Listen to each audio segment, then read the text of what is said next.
உன் பேர் மெல்ல நான் சொன்னதும் என் வீட்டு ரோஜாக்கள் பூக்கின்றன.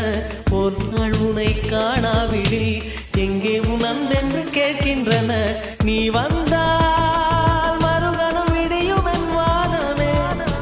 மழையில் நீ நனைகையில் எனக்கு காய்ச்சல் வரும்.